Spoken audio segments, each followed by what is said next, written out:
श्री देवी शारदा, श्री देव गणेश, प्रभु श्री रामचंद्र, भगवान श्री गोपाल कृष्ण, श्री महारुद्र हनुमान, महर्षि श्री वेदव्यास, श्रीमद आद्य शंकराचार्य, परम पूज्य श्री गजानन महाराज, सद्गुरु श्री ब्रह्मचैतन्य महाराज, पूज्य श्री दासगणू महाराज या सर्वांच्या प्रेरणेनं आणि तुम्हा सर्व मंडळींच्या आशीर्वादानं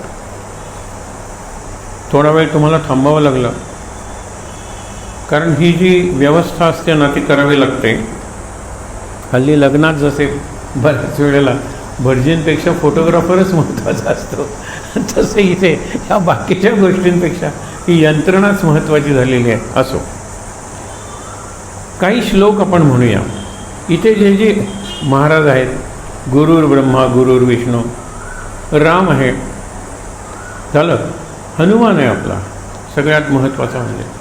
आणि गजानन महाराजांच्या चरित्रात रामदास ते असल्याचा उल्लेख अनेकदा येतो. आणि एकदा तर त्यांनी रामदासांचं दर्शन दिलेलं आहे एका आपल्या भक्ताला. त्यामुळे रामदासांचा जो श्लोक आहे तो आपण म्हणूया आणि सुरुवात करूया. शक्यतो डोळे बंद करून माझ्या नंतर म्हणायचं, नाही माझ्या बरोबर म्हणायचं, नंतर नाही, बरोबर. गुरुर्ब्रह्मा गुरुर्विष्णू गुरुर्देवो महेश्वरः गुरुसाक्षात् परब्रह्म तस्मै श्री गुरवे नमः. दक्षिणे लक्ष्मणो यस्य वामे तु जनकात्मजा पुरतो मारुतिर्यस्य तं वन्दे रघुनन्दनं मनोजवं मारुततुल्यवेगं जितेन्द्रियं बुद्धिमतां वरिष्ठं वातात्मजं वानरयूथमुख्यं श्रीरामदूतं शरणं प्रपद्ये. शुकासारिके पूर्णवैराग्यजाते वसिष्ठापरि ज्ञानयोगेश्वराते कविवाल्मीका सारिखामान्य ऐसा. नमस्कार माझा सद्गुरु रामदासा. जय जय रघुवीर समर्थ. ही जी सर्व मंडळी ज्यांचं आपण श्लोकात वर्णन केलं, त्यांना नमन केलं, त्यांच्या प्रेरणेनं आणि तुम्हा सर्व मंडळींच्या आशीर्वादानं. यावेळेला अध्याय 3 आहे. माझ्यापेक्षा अनेक वेळा तुम्ही अनेकांनी हा ग्रंथ वाचलेला आहे, पण तुम्हा सर्वांच्या उपकारात मी एका कारणासाठी आहे की 1 महिना मला एका अध्यायाचा अभ्यास करायला मिळतो. एरवी एका महिन्यात रोज 1 अध्याय वाचला तर 21 दिवसात पारायण होतं. आम्ही तर एका दिवसात, पूर्वी तर एकासनी 5.5 तास बसून करत होतो वयानुसार, पण एका दिवसात. विशेषतः गजानन महाराजांचा जो महासमाधी दिवस आहे, ज्याला आपण ऋषीपंचमीचा दिवस म्हणतो, भाद्रपद शुद्ध पंचमी, त्या दिवशी किंवा एखाद्या वेळेला आपण म्हणतो ना की गुरुपुष्यामृत आहे त्या दिवशी. आणि हे सगळं या ग्रंथातच सांगितलेलं आहे. अनेक जण आता मासिक जी उपासना किंवा पारायण करतात ती एकादशी, द्वादशी आणि त्रयोदशी. हे एकादशीचंही व्रत आहे, लक्षात ठेवा. एकाने एकादशीचं व्रत करायला तर 3 वर्ष तो करतोय. म्हणलं अरे एकादशी, द्वादशी, त्रयोदशी, तुझे कोणते गुरु आहेत त्यांचा जो ग्रंथ आहे ना तो तू 3 दिवसात वाचना, तुला समाधान मिळेल. कारण तू आता निवृत्त झालेला आहेस, तुला वेळ भरपूर आहे आणि तू प्रयोग करतोस. दशमीच्या दिवशी रात्री एकभुक्त राहायचं, म्हणजे काही जेवायचं नाही. फळ वगैरे खायचं असेल, 1 कप दूध प्यायचं असेल तर प्या. एकादशीला उपवास करायचा.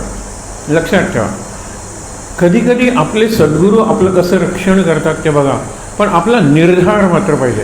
तो म्हटला उपवास म्हणजे मी उपवास करणार, काही खाणार नाही, पाणी पिईन पण दूध नाही पिणार.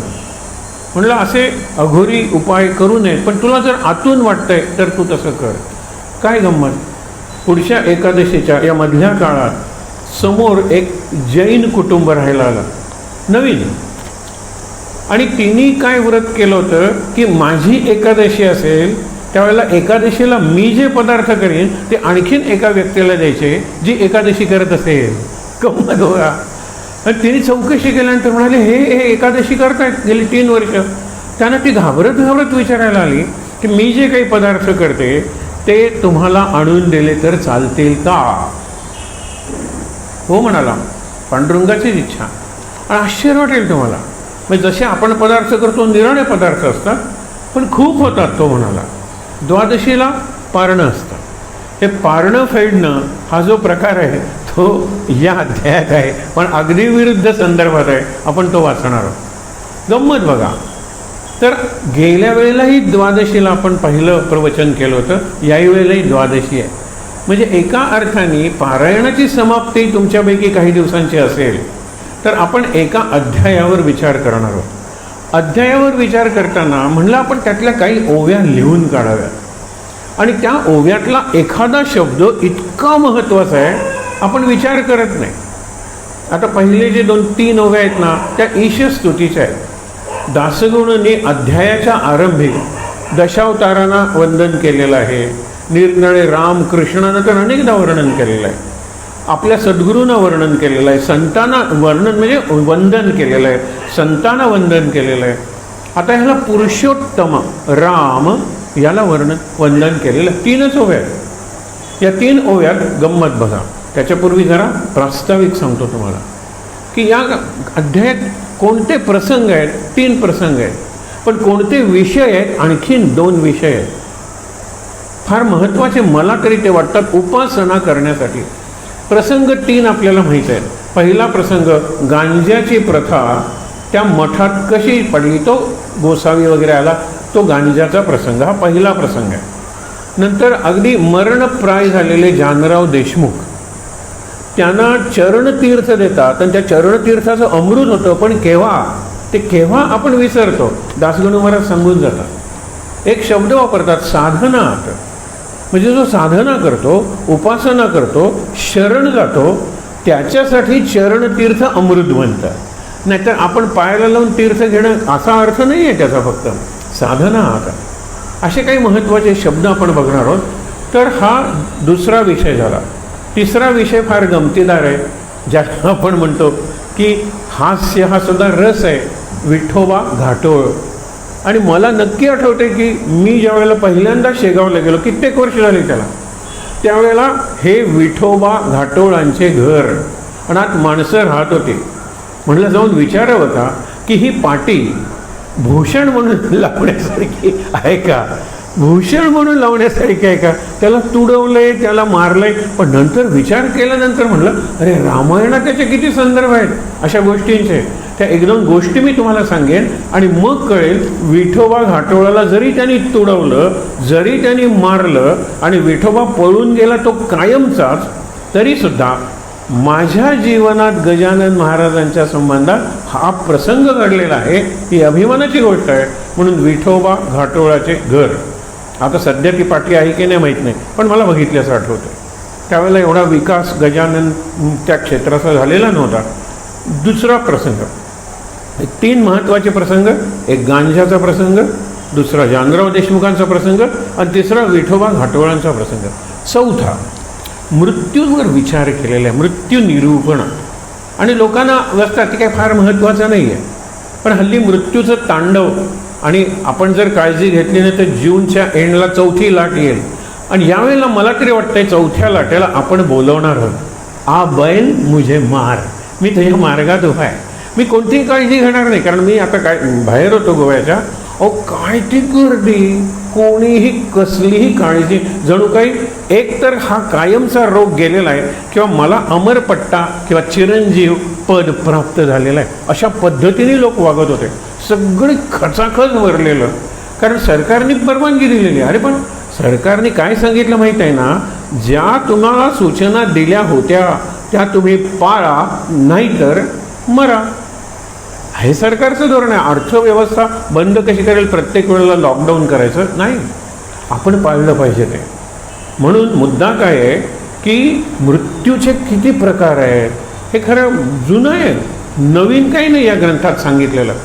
पण मग एक आधी दैविक आहे, एक आधी भौतिक आहे, एक आध्यात्मिक आहे, आणि त्यातला कुठला न टाळता येणारा मृत्यू आहे माझ्या प्रारब्धानुसार, आणि कोणते मृत्यू टाळता येणारे किंवा टाळता आले नाहीत तरी सुद्धा मृत्यू झालाय पण प्रारब्ध भोगायचं उरलंय, म्हणून कुठल्या तरी संताच्या स्पर्शानं किंवा ते असे 2-3 प्रसंग आपण पाहणार आहोत. हा 4था विषय या अध्यायात आहे.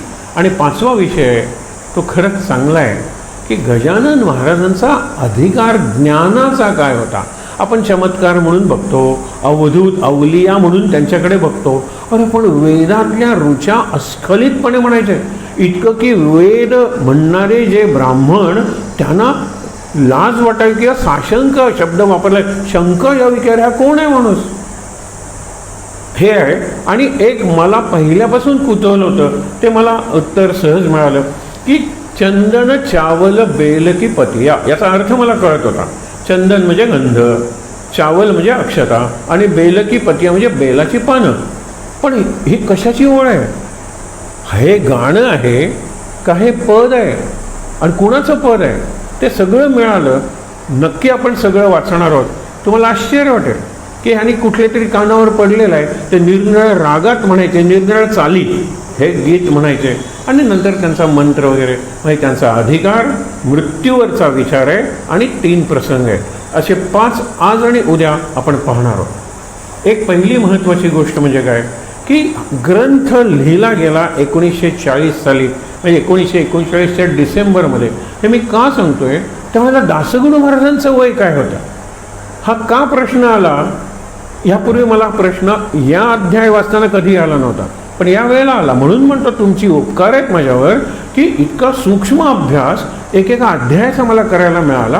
कारण पहिल्या 3 ओव्या मी फक्त वाचतो आणि मग तुम्हाला कळेल की दासगणूंचं वय काय होतं. खरं म्हणजे त्याने आपल्या सगळ्यांसाठी हे मागितलेलं आहे. जय जय सच्चिदानंदा श्रीहरी, आपल्याला पाठ असेल या ओव्या. कृपा करावी लवकरी, हा लवकर शब्द ते का वापरतात. पुढे तुम्ही पदनताच्या वरी कधी न कठोर झालात, तू करुणेचा सागर, तू दीनजनांचे माहेर, तू भक्ताशी साचार, कल्पतरुवा चिंतामणी. यातले काही शब्द आपण बघणार आहोत. ऐसा तुझा अगाध महिमा, संत गाती राघवा रामा, दास गणूसी पुरुषोत्तमा पावा, वेळ करू नका. एवढी घाई का झालेली आहे दासगणूंना की रामा दर्शन दे, लवकर दे, आणि आता वेळ करू नकोस.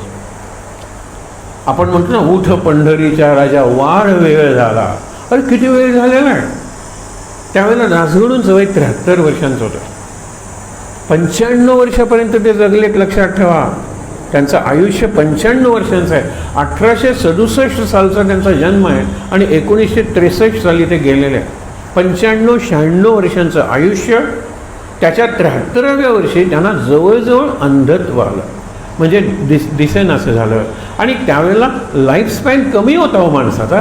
73व्या वर्षी, आता आज आपण फिट असतो, 73व्या वर्षी वगैरे मानत नाही म्हातारा. तुम्हाला वृद्ध म्हणायचं असेल तर 80च्या पुढे.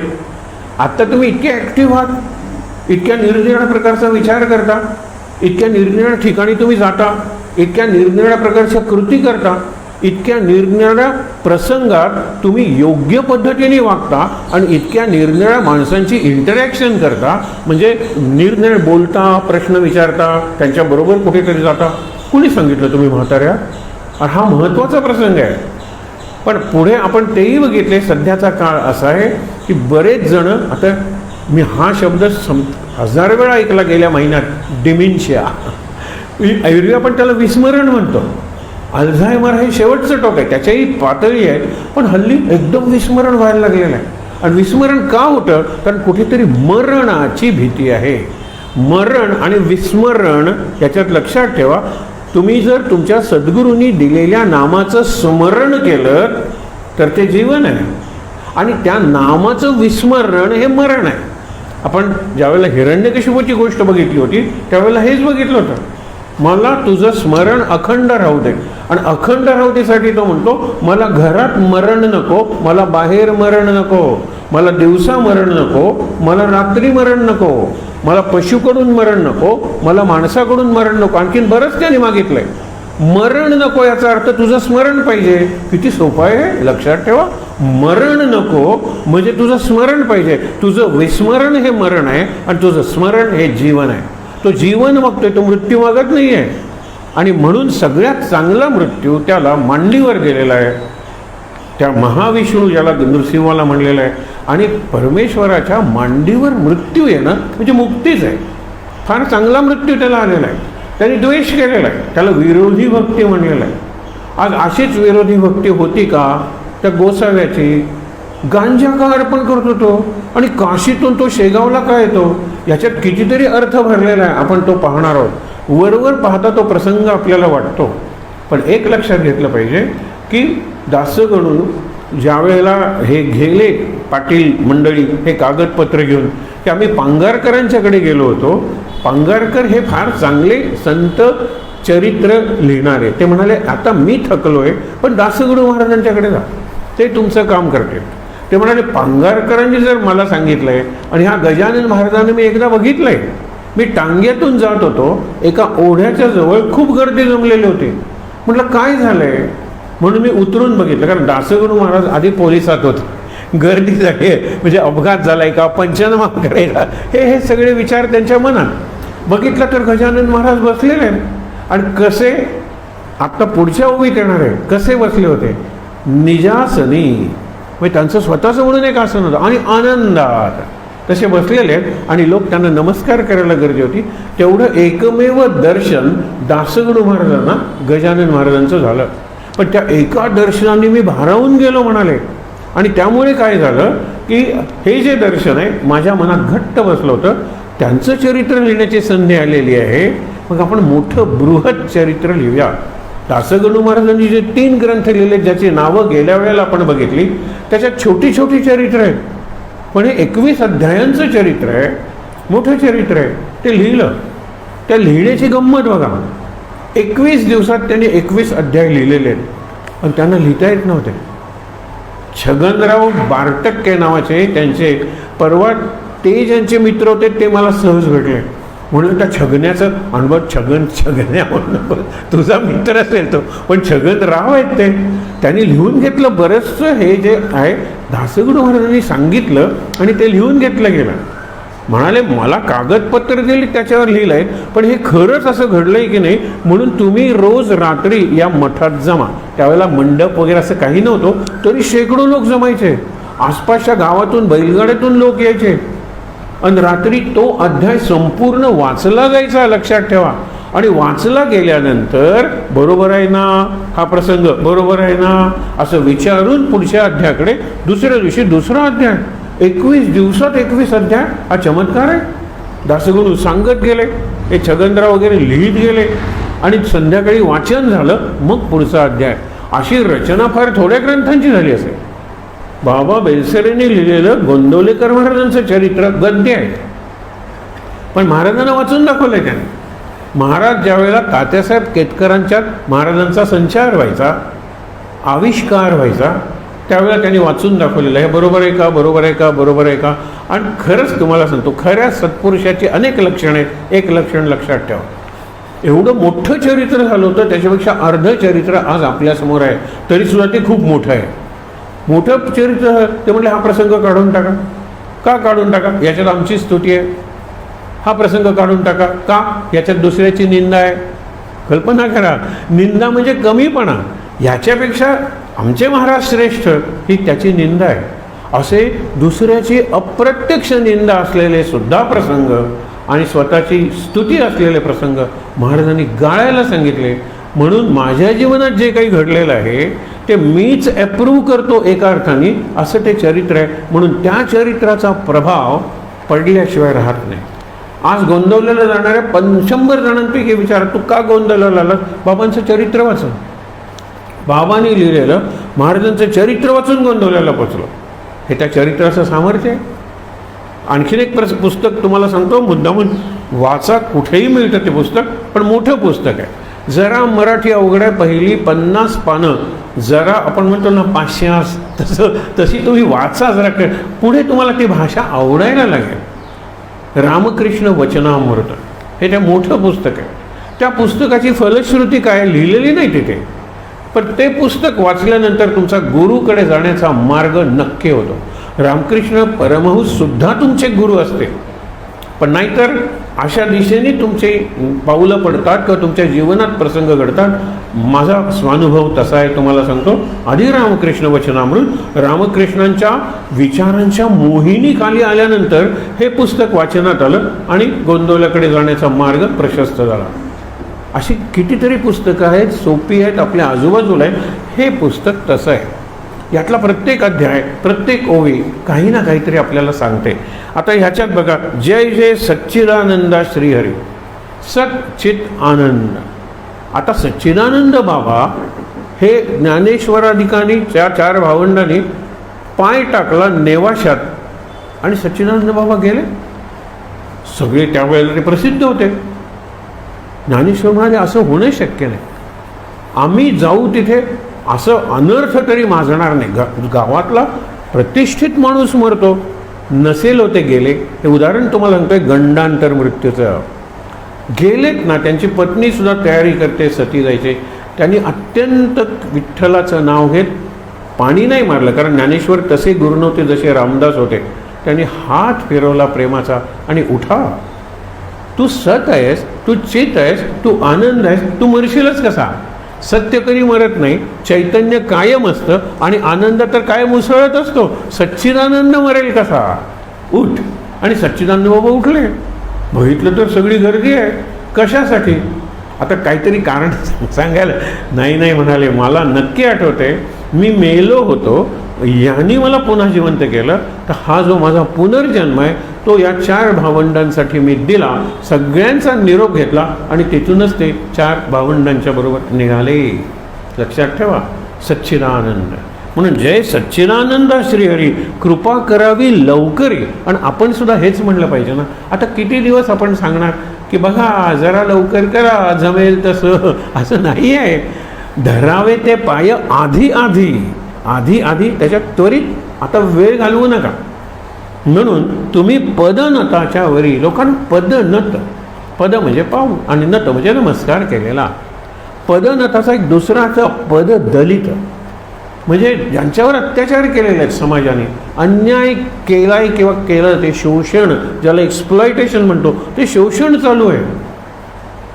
त्याच्यावर तुम्ही लवकर प्रसन्न होता. मग मी पदनत, तुम्हाला शरण आलेलो. परिस्थितीने वगैरे नाही म्हटलं ते त्यांनी काय सांगितलं दासगणू महाराजांनी, मी एकही पैसा मानधन घेणार नाही आहे, पण मी गरीब आहे म्हणाले.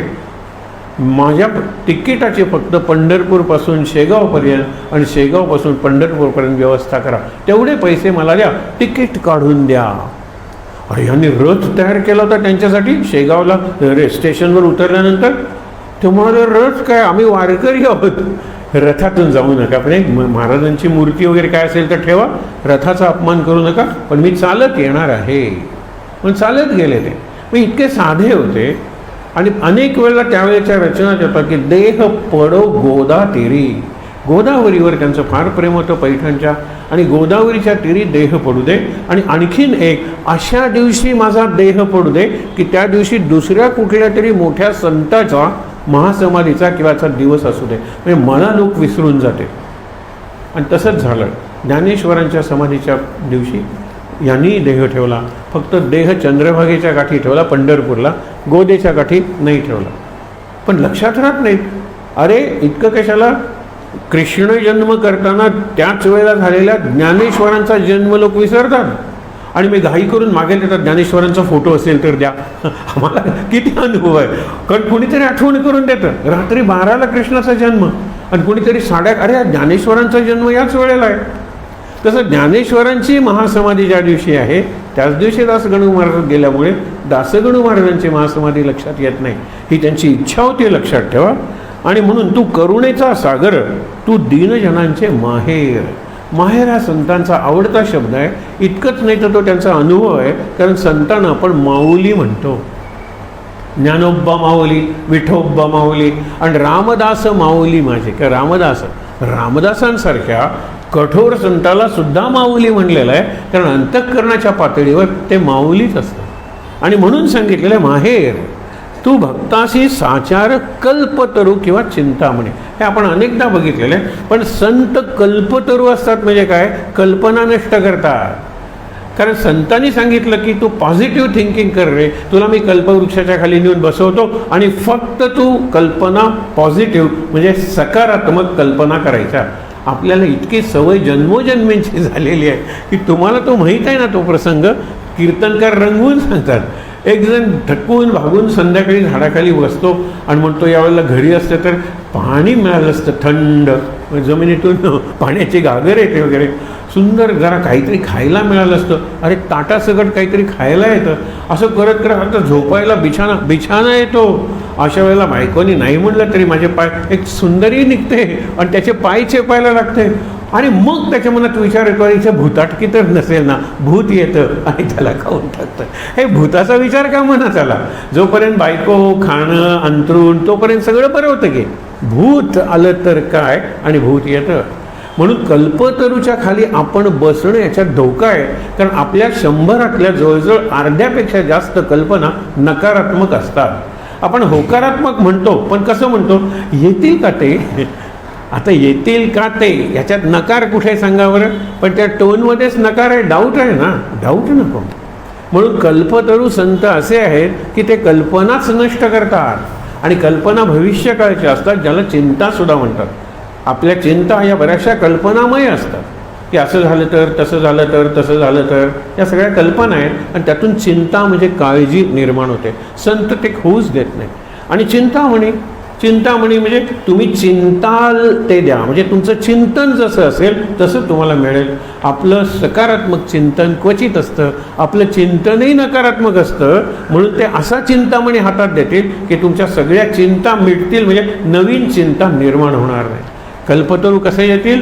कल्पनाच नष्ट होतील. कामधेनू कशी देतील? कामना पूर्ण होतील. चिंतामणी कसा देतील? अरे चिंताच नष्ट होईल, चिंतन तो नकारात्मक काय होकारात्मक काय सगळं सद्गुरू बघतील, महाराज बघतील, परमेश्वर आहे ना, एवढंच म्हणाल तुम्ही.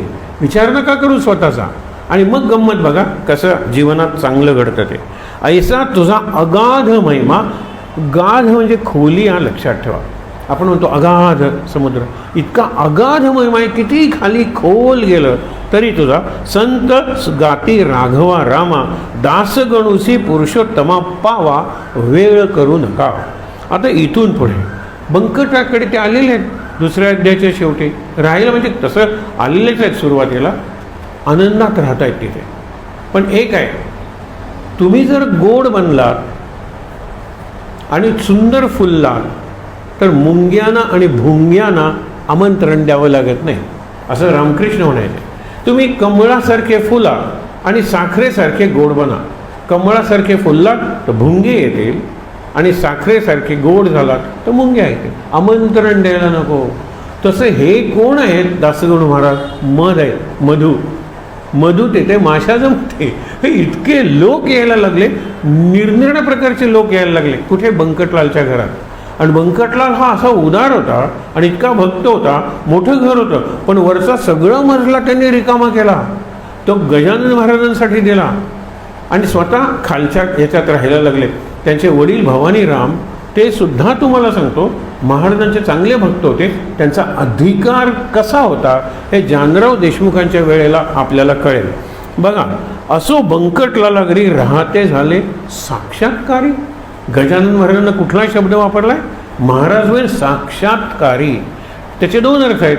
एक, त्यांना साक्षात्कार म्हणजे साक्षात आकार, जो आपण म्हणतो सत्य, शिव, सुंदर आहे ना, शांताकारम, तसा साक्षात्कारम प्रत्यक्ष परमेश्वर त्यांना झालेला आहे. पण त्यांना पाहता क्षणी आपल्याला प्रत्यक्ष परमेश्वर दिसतो, म्हणजे ते साक्षात्कारी आहेतच, पण त्यांचं दर्शन मनापासून घेतलं तर आपल्यालाही साक्षात्कार होतो. असे साक्षात्कारी संत दीन दुबळ्यांचे कैवारी श्री गजानन महाराज. असं आल्यानंतर आपण ठरवलंय ज्यावेळेला एकटे वाचत असू श्री गजानन महाराज, श्री गजानन महाराज, श्री गजानन महाराज, मी 3दा म्हणेन. कारण मला माझे महाराज सुरुवातीला आहेत, मध्ये आहेत आणि शेवटी आहे. कुठलंही काम सुरुवात करण्यापूर्वी गजानन महाराज आहेत. नमस्कार महाराज. काम चालू असताना महाराज महाराज महाराज महाराज महाराज, संपल्यानंतर मला अर्पण करतो. हे पाहिजेच ना. म्हणून लक्षात ठेवा की असो बंकटलालाचे घरी, राहते जाहले साक्षात्कारी, दीनदुबळ्यांचे कैवारी, श्री गजानन महाराज. स्पष्ट असं दुसरीकडे क्वचित येतं. लांब लांबून भक्त येते. वाराणसीचा गोसावी आला म्हणजे बघावर, काशीला गजानन महाराजांचं नाव त्याला कळलं आणि तो काशीहून शेगावला आला. आणि कशासाठी? आपल्याला जी वाईट सवय आहे ती गुरुना अर्पण. काय भयंकर प्रकार आहे. पण गुरु सगळं सहन करतात, हा तिथे एक सिद्धांत आहे. तरीसुद्धा एकदम त्यांनी स्वीकारलेलं नाही आहे. कुठला शब्द आहे तो आपण बघणार आहोत. गजानन महाराजांनी एकदम गांजा स्वीकारलेला नाही आहे. एक शब्द वापरला आहे दासगणू महाराजांनी, तो नंतर बघूया. बघा, लांब लांबूनी भक्त येती, समर्थाते वंदिती, मधु तेथे माशा जमती, न लगे करणे आमंत्रण. आमंत्रण कशाला करायला पाहिजे? बघा, तो काशीला त्यांनी ऐकलं गजानन महाराजांचं नाव आणि त्यांच्याकडे सिद्धी आहेत. मग मला जी गांजाची वाईट सवय आहे ना, गांजा त्यांना अर्पण करतो आणि त्यांना सांगतो मला या सवयीतून, या व्यसनातून मुक्त करा. तो मुक्त होतो. पण महाराजांना व्यसन लागतं का? आपण ते वाचूया ना. त्याच्यानंतर आता हा जो गोसावी आहे ना, तो काशीहून आलेला आहे. वर्णन केलेलं आहे त्याच्या आधी कॉन्ट्रास्ट म्हणून वर्णन केलेलं आहे पहाटेचं. त्यावेळेला पहाटेचं जे वर्णन केलेलं आहे त्या मुद्दामून, ओव्या सगळंच काय आपल्याला वाचता येणार नाही आहे, पण प्राची म्हणजे पूर्व दिशा लाल झालेली होती. कुक्कुट म्हणजे कोंबड्यांचे स्वर ऐकू येत होते, म्हणजे कुक्कुट चिकू ऐकू येत होतं. ज्या सुवासिनी होत्या, हां लक्षात ठेवा, सुवासिनी म्हणजे आपण फक्त सौभाग्यवती म्हणतो, अर्थ निराळ आहे. सुवासिनी म्हणजे जिचा वास ज्या घरात आहे ते घर सु म्हणजे राहण्यासारखं बनतं, ती सुवासिनी आहे. नाही तर बाकी सगळ्या प्रवासिनी 9 वाजता येते, 7 वाजता आले, हे प्रवासिनी आहेत सगळ्या. सुवासिनी सडा रांगोळी घालत होत्या. अशा वेळेला जे इथे निवृत्त झालेली मंडळी आहेत त्यांच्यासाठी एक चित्र दासगणू महाराज सांगून जातात. तेवढं आपण वाचणार आहोत. गंमत काय बघा, की लांब लांबून येती, समर्थात येऊन येते, त्यांना आमंत्रण लागत नाही. एके दिनी काय झाले ते आता सांगतो वहिले, म्हणजे पहिल्यांदा ते सांगतो. महाराज होते बसलेले निजासनी आनंदात. ह्याला सुखासन आपण म्हणतो. प्रत्येकाचं आसन असतं. अगदी पद्मासनात बसलं पाहिजे, किती जणांना शक्य होईल आणि किती वयापर्यंत शक्य होईल? तुम्हाला ज्या आसनात आनंदात बसता येईल, शरीराचा विसर पडेल, हे महत्त्वाचं आहे. निजासन, आनंदात बसलेले आहेत आणि अशा वेळेला तो येतो. प्रातःकालचं इतकं काव्यात्मक वर्णन आहे. त्यात एक आहे, वृद्ध करीती नामस्मरण निज शय्येवर बैसवणी. हे सांगितलेलं आहे. वृद्ध लोक काय करतात? सुवासिनी सडा संवर्जन करतात, कोंबडे ओरडतात, पक्षी किलबिलाट करतात, पूर्वेकडे लाल, हे सगळं वर्णन केलेलं आहे. वृद्ध लोक काय करतात? परत तुम्हाला ते वाचून दाखवतो की वृद्ध करीते नामस्मरण शय्येवरी बैसवणी. नामस्मरण करतात म्हणजे आपल्याला नामस्मरण सकाळी जर केलं पाहिजे आणि शय्येवर बसून म्हणजे गादीवर बसून ते उठा, अंघोळ करा आणि सगळ्या घराला उठवा, काही करू नका. पण उठून बसा, जागे व्हा, स्वतःला सांगा, गुरूंना सांगा की मी आता नाम घेतो. म्हणून हे मुद्दामून सांगितले अशा पहाटेच्या वेळेला. आणखीन का, ऐशा त्या रम्य वेळेस, वेळ रम्य सांगितलेले. एक साधू शेगावास, साधूसारखा दिसत होता तो, पण त्याचं वर्णन केलं तर भिकारासारखंच वर्णन आहे. एक साधू शेगावास येता झाला दर्शनास श्री गजानन साधूच्या. गजानन साधूच्या, हे बरोबर. भगवी चिंधी डोक्यास, हा भगवा रंग हा साधू बैरागी यांचं प्रतीक आहे. भगवा रंग हा जसं पावित्र्याचं प्रतीक आहे, कारण यज्ञाच्या ज्वालांचं प्रतीक आहे, त्यागाचं प्रतीक आहे. त्याचप्रमाणे केशरिया म्हणतात त्याला, बाना पहिनलिया, जोहार करायचा. राजपूत स्त्रिया ज्या वेळेला ते मुसलमान आक्रमक यायचे आणि आता आपल्याला पळवून नेणार, आपली अब्रू धोक्यात आलेली आहे, अशा वेळेला होळी पेटवायच्या आणि जोहार म्हणजे त्याच्यात उडी मारायच्या. त्यावेळेला भगवे कपडे घालायचे. भगवे कपडे हे अशाच प्रतीक आहे की या माणसाकडून त्याग अपेक्षित आहे. तो तुम्हाला दुसरे पैसे वगैरे काही देईल असं नाही, त्याच्याकडे काहीही नाही आहे, म्हणून मी भगवे कपडे घालतो, असं एक उत्तर विवेकानंदांनी अमेरिकेत दिलं होतं. प्रत्येक ठिकाणी तुम्ही या रंगाचे कपडे का घालता, निरनिराळ्या ठिकाणी त्यांनी निरनिराळी उत्तरं दिलेली आहेत. अरे माझ्या देशात कोणी जर मला काही मागायला आला तर मला माझ्याकडे नाही म्हणून नाही म्हणायला इतकं वाईट वाटतं. या रंगाचा वेश घातला की कुणीही मागायला येत नाही, कारण आपण म्हणतो ना एकादशीचे घरी शिवरात्र, म्हणजे मलाच तो काहीतरी मागेल. ह्या भगव्या रंगाकडे मात्र कोणी येत नाही काहीही मागायला, पण तरी तो त्याग करत असतो, हे महत्त्वाचं आहे. म्हणून काय झालं की ऐशा त्या रम्य वेळेस एक साधू शेगावासं येता झाला दर्शनाचं श्री गजानन साधूच्या भगवी चिंधी डोक्यास झोळी वाम बगलेस, डाव्या बगलेत झोळी होती एक नेसण्याचं फाटकेसी लंगोटी सुद्धा धड नव्हती. असा तो आला. मृगाजिनाचा गुंडाळा, पण तो उपासना करणार असेल, कारण हरणाचं कातड असं गुंडाळून त्यांनी पाठीवर लावलेलं होतं. म्हणजे वेळ मिळाली, एखादं झाड मिळालं, ते पसरलं आणि मृगाजिनावर बसून त्यांनी उपासना सुरू केली, म्हणून त्याला साधू म्हणलेलं आहे. पाठीवरती होता मला ऐसा गोसावी बैसाला कोपऱ्यात एकीकडे. तो गेला त्यावेळेला गजानन महाराजांच्या होते अनेक लोक होते आणि ते श्रीमंत होते, त्यामानाने आपण दरिद्री. एका कोपऱ्यात बसून राहिला, दुर्लक्षित आणि उपेक्षित. महाराजांच्या हे लक्षात आलं ना, तिथे तो त्यांना शरण गेला आणि म्हणाला योग्य व्यक्ती निवडलेली आहे, ही माझी जी वाईट सवय आहे, व्यसन आहे, ते त्यांना अर्पण करण्यासाठी. बघा पुढे काय म्हणतात, समर्थांचा लौकिक भला मी काशीत ऐकला. तो म्हणतो समर्थांचा लौकिक मी काशीत ऐकला. आता अंतर सोडावं, पण त्यावेळेला अशी काय साधन होती, पण शेगावची मंडळी काशीत गेल्यानंतर त्यांनी ऐकलं सर आमच्याकडे असे एक साधू आलेले आहेत, त्यांच्याकडे मोठ्या शक्ती आहेत, ते अवधूत आहेत, अवलिया आहेत, त्यांची कधी कधी पिशाचची अवस्था असते, ते भरपूर गोष्टी सहन करतात, खाल्लं तर खूप खातात, नाहीतर उपाशी राहतात, झोपलं तर खूप झोपतात, नाहीतर जागे राहतात, असं वर्णन ऐकलं आणि त्यावेळेला त्याच्या मनात आलं की आपण इकडे जाऊया. मी आवडीने नवस केला भांग स्वामीस अर्पिण्याचा. आता भांग आणि गांजा एकच आहे, भांगेचं रोप असतं, आपण तुळशीत भांग म्हणतो ना, किंवा भांगेत तुळस, दोन्ही आहे की सगळीकडे भांग होते लंकेत आणि मध्ये विभीषण नावाची एक तुळस होती. कधी कधी काय असतं, सगळीकडे तुळशी असतात पण मध्ये एक भांग, एक कुठेतरी असा दुष्ट माणूस असतो, म्हणून त्याला भांगेत तुळस आणि तुळशीत भांग. आता हा आलेला आहे भांग, म्हणजे ती ओली जी असतात पानं या झुडपाची, त्याला भांग म्हणतात. आणि ती वाळल्यानंतर मग त्याला काय येतात, त्याला बोंडू येतात, आपले काजूचे वगैरे येतात तसे, त्याला फुलं येतात, मंजिरा आपण कणसं म्हणतो तुळशीला येतात तशा. हे सगळं वाळल्यानंतर त्याचा चुरा केला की त्याचा गांजा बनतो. आणि गांजा ओढत असतं, ते चिलमीत घालतात, ती प्रत्येक भांग ही खरं घोटतात आणि आपण शिवरात्रीच्या दिवशी पितात. आता तिकडे भांग तर रेग्युलर मिळते, हरिद्वारला वगैरे गेल्यानंतर आपल्याकडे जशी चहा असते तशी भांग मिळते तिकडे. परंतु विचार करा की ही भांग कसली भांग आहे, कारण पुढे ज्ञानवल्ली शंकराने म्हणलेला गेला, हा उल्लेख करतात दासगणू महाराज. ज्ञानवल्ली म्हणजे काय, ती घेतल्यानंतर जी नशा लागते, नशा हा शब्द वापरा ना, तर आम्ही मस्त होतो, आम्हाला देहभान नसतं.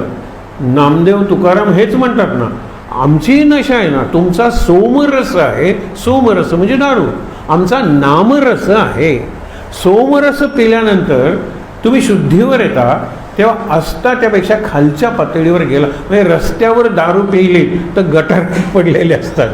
आम्ही मात्र नामरस घेतल्यानंतर आहे त्याच्यापेक्षा वरच्या पातळीवर गेलेलो असतो. हा फरक आहे. नामरसाची नशा उतरतच नाही, तुमची दारूची नशा उतरते, म्हणून तुम्हाला पुन्हा पुन्हा दारू प्यावी लागते. आम्ही नावातच कायम असतो, नामाचा कैफ, नामाची नशा हे म्हणतात ना, हे सगळं सांगितलेलं आहे इथे. तेच म्हणलेलं आहे की इकडे मी नवस केला भांग. भांग ही पानं, त्यांनी पानं धुतली, चुरगळली आणि ते अर्पण केलेले आहेत गजानन महाराजांना पहिल्यांदा. पण हे लोक वगैरे आपल्याकडे गांजा सापडला म्हणतात ना, तो गांजा म्हणजे याच रोपाचा, चहा जसा आपण चुरा केलेला आणतो ना, तसा चुरा असतो भांग आणि गांजा. म्हणून काय सांगितलेलं आहे की काशीत भांग स्वामीस अर्पण्याचा. माझ्या नवसाची ती मात सांगू मी कवणाप्रत. मी कोणाला सांगू की मी असा नवस केलेला आहे. इथे तर सगळी श्रीमंत मंडळी दिसत आहेत आणि अगरवाल काय बंकटलाल अगरवाल आहे ना, अगरवाल मारवाडी श्रीमंत, केवढे केवढे त्यांचे वाडे होते आणि अजूनही ती सगळी मंडळी श्रीमंत आहेत. तर त्यामुळे लक्षात ठेवा की ह्या लोकांच्यात मी कुठे, मला कोण देणार आहे जागा, म्हणून तो तिथे बसलेला होता. पुढे लक्षात घ्या, येथे एकही ना दिसत प्रेमी या शांभवीचा. एकही जण, शांभवी शंभूला आवडते ती शांभवी, शंभूला ही भांग आवडते म्हणून तिला शांभवी म्हणतात. शांभवी म्हणजे भांग, शंभूची शक्ती आहे ती. शक्ती नष्ट करणारी अशी कुठली तरी पेय वस्तू नाही आहे शांभवी. शांभवी घेतल्यानंतर शंभूकडून निरनिराळं ज्ञान निर्माण होतं. आदी ज्ञान शंभूपासून, शंकरापासून निर्माण झालेलं. विष्णू हा काळाच्या ओघात नंतर दैवत आहे, आधी शंकरच आहे. शंकरापासून व्याकरण, शंकरापासून गायन, शंकरापासून नर्तन, शंकरापासून सगळं शंकरापासून निर्माण झालेलं आहे. म्हणून भांग घेतल्यानंतर त्याला ज्ञानवल्ली म्हणलेलं आहे. त्या नशेत त्याच्याकडून निरनिराळ्या अशा गोष्टी घडतात की ज्यामुळे मानवाचा इतिहास बदलून गेलेला आहे. एक असं म्हणतात, तो ज्यावेळेला डमरू वाजवतो त्या डमरूतून पहिल्यांदा अक्षरं निघाली. कुठली अक्षरं निघाली? क, ख, ग, घ, ङ, प, फ, अ, आ, इ निघालेल्या नाही आहेत. आ, इ कंठातून निघतात. आ, इ, उ, बरोबर. पण प, फ, ब ही सगळी डमरू अशा पद्धतीने वाजवला. क निघाला. तो क्षण तुम्ही फक्त मनात आणा ना की कैलासावर शंभू नाचतोय, डमरू वाजवतोय आणि तो वाजवता वाजवता त्यातून एक अशी अक्षरं निर्माण होत आहेत की ज्या अक्षरातून पुढे एवढं वाङ्मय निर्माण झालेलं आहे. अहो तुम्ही क काय म्हणता, इंग्लिशमधला के झाला. तो पहिली अक्षरं, तो स्वर नाही, व्यंजनं ती शंभूपासून, डमरूपासून निर्माण झालेलं आहे. एवढी शक्ती आहे. तो ज्या वेळेला ती भांग घेतो त्यावेळेला तिला ज्ञानवल्ली म्हणतो. इथे पुढे बघा काय म्हणलेलं आहे, माझ्या नवसाची ती मात सांगू तरी कवणाप्रत, येथे एकही ना दिसत प्रेमी या शांभवीचा. इकडे गांजा घेणारा किंवा भांग कोणी दिसतच नाही आहे मला, काशीत पदोपदी. आणि हल्ली तुम्हाला सांगतो की शंकराची जी स्थानं आहेत ना तिथे भांग तर उघड उघड मिळते, गांजाही मिळतो. मग जणू काही ड्रग्ज मिळण्याची एक डेन किंवा जागा अशी शिवक्षेत्र झालेली आहेत का? तरुण माणसं जायला लागलेले. मी तुम्हाला सहज उदाहरण सांगितलं होतं. मला विचारतात, सर आहात तुम्ही पुण्याला, तर जाऊन येऊया की आपण, नाशिकच्या जवळ त्र्यंबकेश्वर आहे तिथे. म्हटलं काय रे, तू शंकराचा भक्त तर नक्की नाही आहेस आणि नंदीचा सुद्धा नाही आहेस, तू तिथे का जातोस? माझा तर्क मी सांगू का, तिथे भांग मिळते, गांजा मिळते, तू ड्रग सुरू केलेली आहेस. आणि खरंच त्याला ड्रग करण्यासाठी, रिहॅबिलिटेट करण्यासाठी खूप कष्ट करावे लागले. तरुण माणसं शंकराच्या क्षेत्रात जातात ती पूजा करायला नाही. आपण तो चित्रपटातलं गाणं आपल्याला माहीत असतं, पण ते गाणं मी म्हणतो तो मुद्दा स्पष्ट करतं, जय जय शिवशंकर काटा लगे ना कंकर. हे भांग पितात दोघं जण आणि भांग पिल्यानंतर देहभान नाही, म्हणजे काय, देह ॲनेस्थेटाईज, बधीर होतो देह. आणि मग काटा आहे का कंकर आहे कळत सुद्धा नाही. तसा शंकराचा आहे का? नाही. तो ध्यानावस्थेत जातो, समाधी अवस्थेत जातो, नवीन ज्ञान निर्माण करतो, म्हणून त्याला ज्ञानवल्ली म्हणलेलं आहे. असे कितीतरी प्रसिद्ध कवी आहेत, अगदी वरच्या दर्जाचे नाटककार आहेत की त्यांनी दारू पिऊन नशा जी आली ती नशा क्रिएटिव्ह ठरली आणि नवीन असं म्हणलं जातं की एकच प्याला नाटक गडकऱ्यांनी एक एक प्याला पिऊन लिहिलेला आहे असं म्हणतात. आणि तसं असेलही, कारण का चित्रकाराला सुद्धा की ज्या वेळेला पाहिजे प्रेरणा, इन्स्पिरेशन, त्यावेळेला ओढा सिगरेट, प्या दारू आणि हल्ली तर ड्रग्ज घ्या, असा प्रकार आहे का? इथे कोणीही शांभवीचा म्हणजे भांगेचा मला दिसत नाही आहे. ऐसे नाना विचार गोसावी करी साचार. असे विचार त्याच्या मनात येत असताना हे विचार कुणी वाचले? गजानन महाराजांनी. त्यांच्याभोवती सगळी माणसं होती. हा कोपऱ्यात बसलेला, हा भिकाऱ्यासारखाच दिसत होता. त्यांनी सांगितलं की तो तिथे बसलाय, त्याला घेऊन या. आणखीन तुम्हाला मी एक गंमत सांगणार आहे, म्हणजे लक्षात येईल की इथे आपण वाचतो 3 महिनेपर्यंत तू ठेवलेली आहेस पोटली. 3 महिनेपर्यंतला, 3 महिन्याला असं काय विशेष अर्थ आहे हो? बरेच दिवस का नाही गजानन महाराज म्हणाले 3 महिने. आपण गंमत बघूया. इथे लक्षात घ्या, ऐसे नाना विचार गोसावी करी साचार, झाला होता परम आतुर दर्शन घ्या या समर्थांचे. समर्थ शब्द वापरलाय म्हणजे गांजा वगैरे सगळं पचवण्याचं सामर्थ्य ज्याच्या अंगात आहे असे साक्षात तुम्ही शंकर. पहिल्यांदा तर शंकराच्या मंदिरातच दिसले ना त्या टाकळीकर बुवाना कीर्तनकाराला, अरे तुम्ही साक्षात शंकरात येऊन बसा. ते म्हणाले भागवतातला श्लोक सांगतोयस ना त्याप्रमाणे वाघ. सगळीकडे जर परमेश्वराचा आत काय आणि बाहेर काय, मी इथे बसून ऐकतो, तू करू कर. आणि त्याचा जो श्लोक होता हंस गीतामधला अर्धा तो याने पूर्ण केला. म्हणजे भागवतातले श्लोक त्यांना माहीत आहेत गजानन महाराजांना. हे आपण रूप गजाननाचं लक्षात घेतो, स्वरूप काय ते आपण पाहतोय. इथे पुढे बघा ना, ते त्याचे मनोगत, त्याच्या मनात आलेले विचार, त्याला आपण टेलिपथी म्हणतो ना, तसंच मनोगत जाणते झाले समर्थ, बोलते झाले इतराप्रत, आणा काशीचा गोसावी. तो काशीचा गोसावी जो बसलाय त्याला घेऊन या. हे त्याने ऐकल्यानंतर त्याला आश्चर्य वाटलं. मी इथे कुणालाच ओळखत नाही आहे, माझी कोणी दखलही घेत नाही आहे, कोणाच्या मी लक्षातही येत नाही. अशा वेळेला अगदीच तो काशीचा गोसावी त्याला समोर घेऊन या. आता पुढे काय झालं आहे ते बघा, फार छान आहे हे वर्णन जे आहे ना, 3 महिन्याचा उल्लेख. गंमत बघा, गजानन महाराजांची लीला सुरूच होती हो आधी. शेगावात ते 1878 साली आले, 1910 पर्यंत राहिले शेगावात.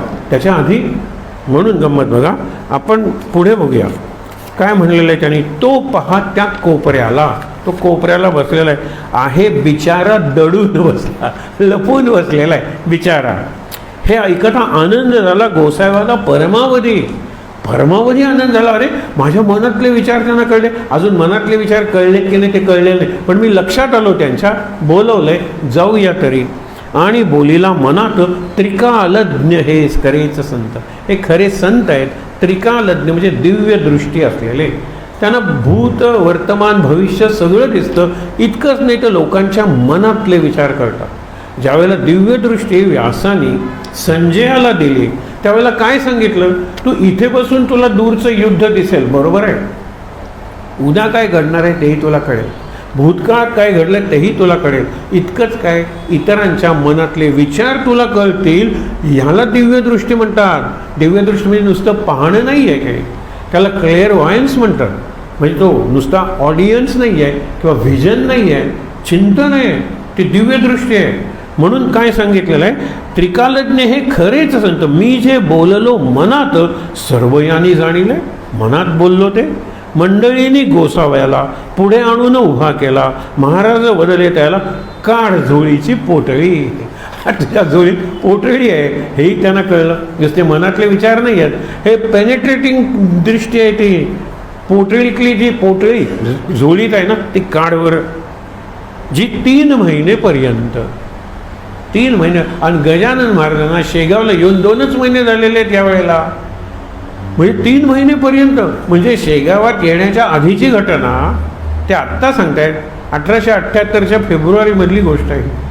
आणि त्यामुळे काय की ते म्हणतात 3 महिनेपर्यंत तू ठेवलेली आहेस, रक्षण केलीस झोळीत, त्या पोटळीचं आज येते होवो देगा पारणे. म्हणून म्हटलं ना, आज जे एकादशीच्या उपवासाचं पारण आहे ना, इथे गांजाचं पारण आहे, पण व्यसनाचं पारण आहे. व्यसनातून मुक्ती आहे. चांगलाच अर्थ आहे की त्याचा. होऊ दे गा पारणे. नवस केलास ते वेळी नाही लाज वाटली. आता तू लपून बसतोय आणि आता काढू का नको हा विचार तुझ्या मनात आहे. नवस केलास त्यावेळेला लाज नाही वाटली. नवस केलास त्यावेळी नाही लाज वाटली. आणि आता काय लावली चाळवा चाळवी निरर्थक. गोसावी होता महाधूर्त. हा गोसावी सुद्धा साधा नव्हता, महाधूर्त होता. तो बोलला भीत भीत. खराई भ्यायला असेल किंवा अभिनयही केला असेल. जोडून या दोन्ही हात नम्रवाणीने काय म्हणाला बघा, मी बुटी काढतो. बुटी म्हणजे गोळी. नवस आपुला फेडितो, परी मागणे मागतो एक देच्या दीनाला. मी दीन आहे, मला मागणं तुमच्याकडे मागायचं आहे, ते तुम्ही द्या. हे दीन, लीन आणि हीन एक एक शब्द काढलात ना तर त्याचा अर्थ चांगला नाही आहे. दीन म्हणजे काय, लाचार आहे. दीनानाथ राम आहे, मी दीन आहे. पण दीन म्हणजे लाचार परिस्थिती झालेला शरण आलेला आहे, म्हणून महाराजांनी नाव दीनदास घेतलेलं होतं. मी तुमची सेवा करतो लक्षात ठेवा, म्हणून मी दीनदास आहे. पुढे बघा, त्याच्या दृष्टीनं हीन म्हणजे तुच्छ. काय हीन पातळीला गेलेत सध्याची मुलं, ते वाईट अर्थाने शब्द वापरतो. पण तू एवढा महान आहेस की तुझ्या पुढे मी हीन आहे. लीन म्हणजे तल्लीन, तुझ्यात मी विलन होतो, विलय होतो माझा, मी पूर्णपणे विरघळून गेलो आहे तुझ्यात, मला स्वतंत्र अस्तित्व नाही. हीन दीन लीन असा मी आहे. तो गोसावी म्हणतो, मी बुटी काढतो, नवस आपोला फेडितो, परी मागणे मागतो एकते त्या दिनाला. मी तुम्हाला दिली आणि तुम्ही तो घेतली, एवढाच माझा नवस नाही आहे काही. मी नवस कुठे सांगितलं आहे? ठीक आहे, आता नवस काय सांगा. आठवण माझ्या बुटीची नित्य राहावी आपणासाची, हीच इच्छा मानसींची आहे ती पूर्ण करा. हा नवस आहे. म्हणजे मी तुम्हाला देतो ते तुम्ही स्वीकारा, आणि या नवसाची नित्य आठवण राहण्यासाठी हे नित्य तुम्ही गांजा चिलीम हे सुरू करा. आता असं म्हटल्यानंतर गजानन महाराजांनी हो म्हटलं असतं. गजानन महाराज ज्ञानवल्ली शंकराने म्हटले आहे इज कारणे, याला ज्ञानवल्ली म्हणलेलं आहे. वल्ली म्हणजे वेली, ज्ञानाची वेल म्हणजे औषधी, ज्ञानाची औषधी. ती इतरा आणील उणे म्हणजे दूषण, परी तुम्हा असे भूषण, कारण तुम्ही साक्षात त्रिपुर म्हणजे तुम्ही साक्षात शंकर आहात. शंकराला भूषण का झालं एक लक्षात ठेवा. कंठ नील हे दूषण आहे. काय सगळा गोरा आहे आणि कंठ निळा, विचित्र. काही काही पोपट असतात बघा निळा कंठ असलेले. पण शंकराचं सामर्थ्यच एवढं आहे की विष प्यायल्यावर कंठ नील म्हणजे कंठ निळा झाला, पण लोक त्याला नीलकंठ म्हणून ओळखायला लागले. कंठ निळा हा शरीराचा भाग निळा झालेला आहे, पण नीलकंठ म्हणजे कंठ आहे नील ज्याचा, का हलाहल ज्याने पचवलंय त्याचा मी भक्त आहे. म्हणून कंठ नील ठीक आहे, हे दूषण आहे, पण नीलकंठ हे भूषण आहे. आणि तुम्हाला हे भूषणच असणार आहे. तुम्हाला मागेच गोष्ट सांगितली होती की मुलं गेलेली आहेत मंदिरात, आणि इकडे तुकामाईंचा फोटो आहे, इकडे गजानन महाराजांचा फोटो आहे, आणि लोंढ्याच्या पादुका त्या मंदिरातलीही गोष्ट आहे, असे लावलेले आहे. आणि ती मुलं आठवीची एकमेकाकडे बघून म्हणतात आम्हाला सांगतात स्मोकिंग इज बॅड. सिनेमात जरी आला तरी अशी वैधानिक सूचना असते ना की smoking is injurious to your health. आणि इथे यांना होली मेन म्हणतात. या मंदिरात त्यांचे फोटो भिंतीवर लावलेले आहेत आणि दोन्ही मजेत ओढत आहेत की तुकामाई आणि हे गजानन महाराज. हे कसे पवित्र. कुजबूज ऐकल्यानंतर त्यांना विचारल्यानंतर त्यांनी प्रामाणिकपणे प्रश्न विचारला. म्हटलं आपण आधी नामस्मरण करूया, प्रदक्षिणा घालूया आणि मग शांतपणे बसूया ना आणि या प्रश्नाचं उत्तर बघूया. म्हटलं लक्षात घ्या की त्यांना समजण्यासाठी सांगितलं की ज्यांचं मनगट सिगरेट एवढं आहे, ज्यांची छाती त्या सिगरेटच्या पाकिटा एवढी आहे, त्यांना सांगितले सिगरेट ओढू नका म्हणून. जे स्वतःच्या आतून योगाग्नी निर्माण करतात, जसा ज्ञानेश्वरांनी केला होता आणि मुक्ताईनी ज्ञानेश्वरांच्या तापलेल्या पाठीवर मांडे बाजले, हा योगाग्नी आहे. असा योगाग्नी शबरीनं निर्माण केला आणि आपलं सगळं एक एक गात्र म्हणजे एक एक अवयव रामात विलीन करून स्वतः भस्म जाळून घेतलं स्वतःला. हा अग्नी तिने काय बाहेरून आणला का? आपल्याला प्रेताला सुद्धा बाहेरून अग्नी लावावा लागतो. हिने स्वतः जिवंत असताना अग्नी निर्माण केला आणि ती रामापुढे भस्मशाही झाली. गंमत बघा. तसाच योगाग्नी गजानन महाराजांनी निर्माण केला. ज्या वेळेला त्या आपल्याला येणाऱ्या पुढे जानकीराम सोनार त्यांनी दिली नाही, मी भागेश्वरी तिचा अग्नी देणार नाही, आणि त्या वेड्यासाठी तर नक्कीच नाही. तर म्हणाले काय काडी असेल तर धरा.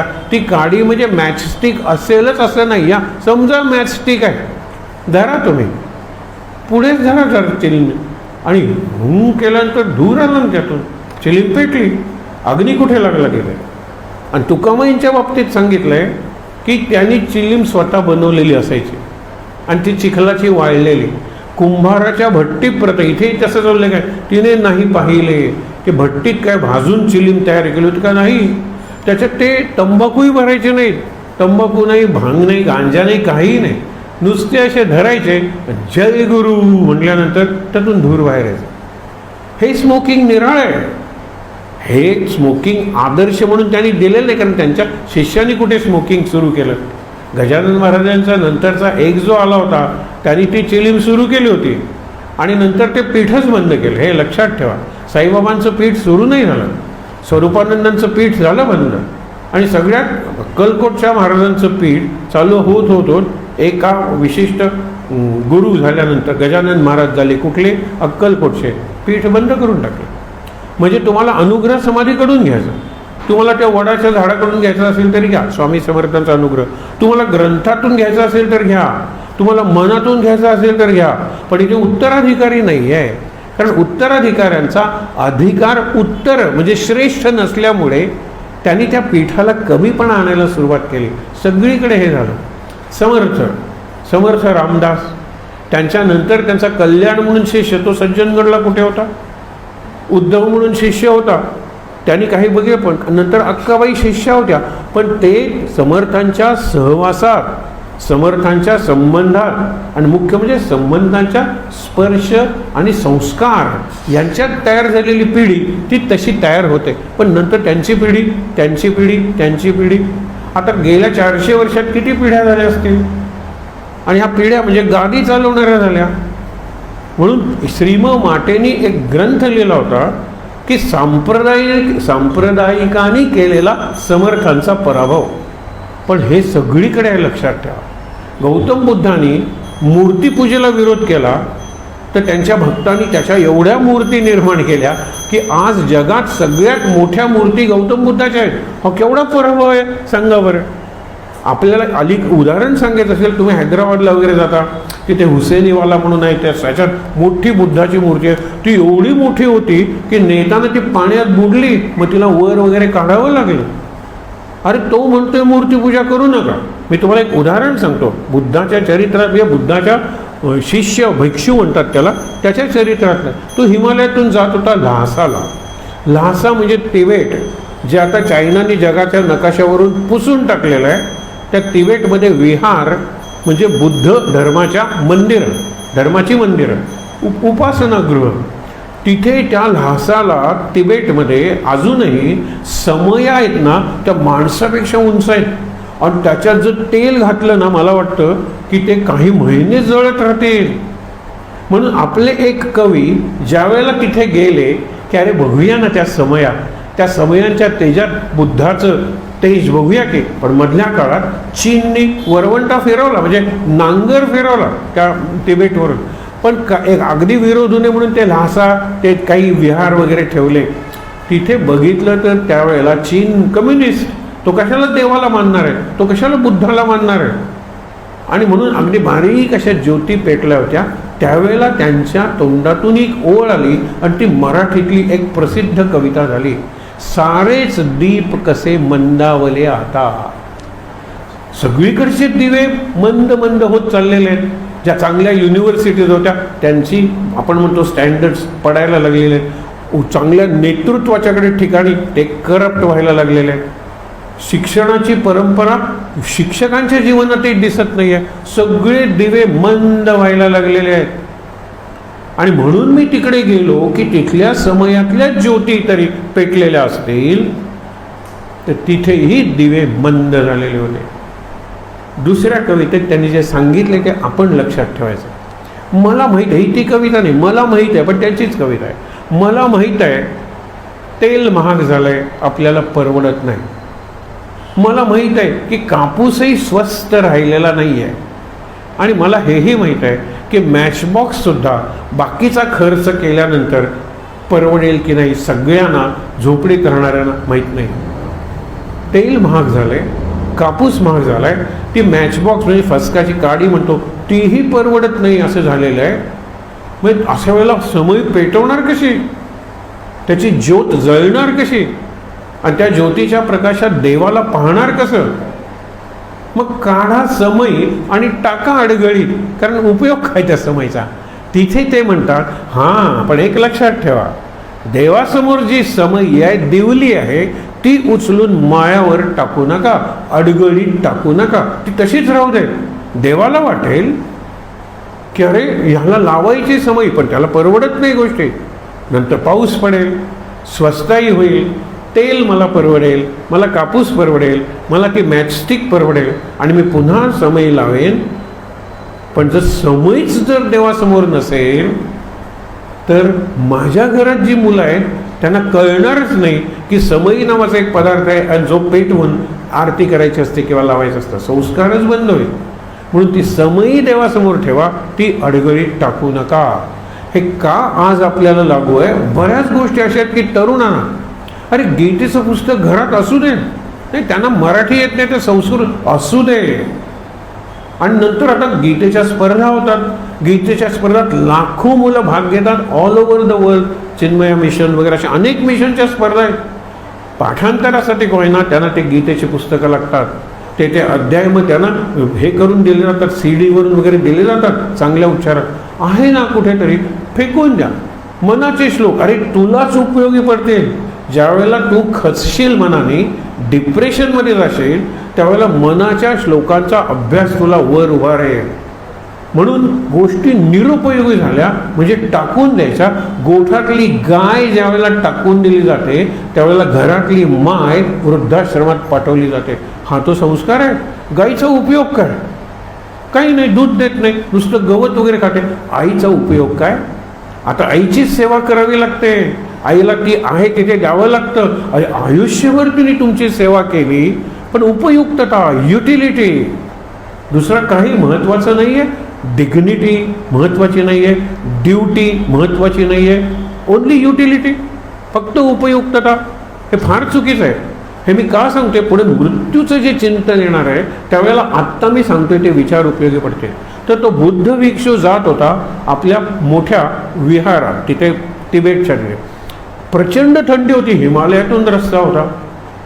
अशा वेळेला आपण म्हणतो ना बर्फाचं वादळ, ब्लिझर्ड म्हणतात त्याला, हिमवादळ, ते बर्फाचं वादळ होतं आणि त्याचे सांधे एवढे आखडून जातात की त्याला पाय टाकता येत नाही. तो मनातल्या मनात विचार करतो की आपली हिमसमाधी इथेच होणार, आपल्याला जाता येणार नाही. इतक्यात त्याला आठवतं की अरे आपण आपल्याकडे जे सामान आहे अग्नी पेटवण्याचं, कारण वाटेवर जर स्वयंपाक करावा लागला काही काही तर आहे काहीतरी, तर आपण ते करूया. म्हणून तो काढतो, ते तुकडे वगैरे करतो आणि ते त्याच्यावर तेल वगैरे घालतो, काडी असते ती काडी वगैरे पेटवतो आणि जरा अग्नी पेटल्यानंतर ते शेकल्यानंतर लक्षात ठेवा धुगधुगी येते त्याच्या शरीरात धग येते. त्याचे जे स्टिफ फ्रोझन झालेले जॉईंट्स असतात ना, सांधे जे घट्ट झालेले असतात, त्याला आता हलवता येतात आणि त्याला बरं वाटतं. इतक्यात वादळही थांबलेलं असतं, हवा चांगली झालेली असते, त्याच्या मनात उत्साह आलेला असतो आणि म्हणतो की आता मी चालत नक्कीच पोचेल, पण संध्याकाळची वेळ आहे, ही माझी भगवान बुद्धाच्या पूजेची वेळ आहे.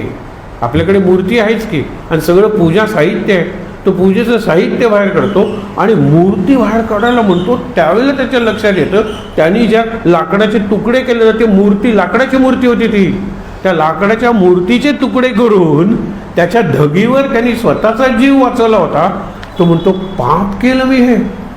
त्यावेळेला त्याला आसमानातून आवाज ऐकू येतो, अरे हेच मी तुम्हाला सांगत होतो की मूर्तीची पूजा करू नका, नुसत्या प्रतीकांच्या प्रेमात पडू नका, आकारावर प्रेम करू नका. ही गजानन महाराजांची मूर्ती त्या मूर्तीपेक्षा चांगली आहे, जणू काय हे गजानन महाराज त्याच्यापेक्षा चांगले आहे. अरे गजानन महाराज ही मूर्ती नाहीच आहे, ती शक्ती आहे आणि शक्तीला आकार नाही आहे. तुम्ही द्याल तो आकार, शक्ती वाहून जाते, तुम्ही द्याल ते माध्यम, आपण देऊ ते. एखादा चित्रकार महाराजांचं चित्र काढेल, मूर्तिकार महाराजांची मूर्ती करेल, एखादा कवी त्याच्यावर ग्रंथ लिहिल, एखादा कादंबरी लिहिल, काय नाही करणार. पण एक लक्षात ठेवा, गजानन महाराज ही मूर्त अशी आकृती नाही आहे, देह नाही आहे. जिवंत असताना सुद्धा ते देह नव्हते आणि मग एकाच वेळेला दोन ठिकाणी नाही का प्रकट होत होते. देह असता तर कसं ते शक्य होतं? म्हणून त्याही वेळेला ते दिव्य होते. हे लक्षात घेण्यासाठी मी तुम्हाला ही गोष्ट सांगितली.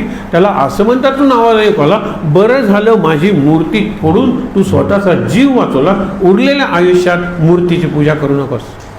तू जाणार आहेस आता त्या विहारात जा, तिथे माझी मोठी मूर्ती असेल, पाठ केलीस तरी चालेल. परंतु जे दिव्या आहे, दिव्याची जी ज्योत आहे, ते ज्योतीचं जे आकाश आहे प्रकाशित, तिथे माझं ध्यान कर. तिथे मी अजून जिवंत आहे, ते चैतन्य आहे, ते तेज आहे. लक्षात ठेवा. पुढे काय सांगितलेलं आहे लक्षात ठेवा. ज्ञानवल्ली शंकराने म्हटले इजकारणे ती इतरा अनिल उणे म्हणजे दूषण परिभूषण तुम्हाला. महाराज किंचित घोटाळले. हे मी मगाशी सांगितलं ते देते एकदम महाराजांनी केलेलं नाही. महाराज किंचित घोटाळले. तो देतोय ते स्वीकारायचं का? महत्वाचा प्रश्न. तो म्हणतो काय, माझी आठवण राहण्यासाठी ही नित्य होता. काय उलटा प्रकार आहे, लक्षात ठेवा. पण भगवंताला असा भक्त आवडतो. नामदेव किती, आपलं पुंडलिक किती सुंदर उदाहरण आहे की पुंडलिकाचं दर्शन घ्यायला पांडुरंग आलेलं आहे. पुंडलिकाला जर पांडुरंगाचं दर्शन घ्यायचं असतं तर त्यांनी आपली जी सेवा करतोय आई वडिलांची ती सोडून मागे वळून बघितलं असतं तर पांडुरंग उभाच होता की. त्यांनी मागे न बघता वीट फेकलेली आणि सांगितलेलं, या विटेवर उभा राहा, माझी सेवा संपली आई वडिलांची की मी तुझ्याकडे बघतो. आणि अशा या भक्ताच्या पाठीकडे बघत पांडुरंग 28 युग उभा आहे.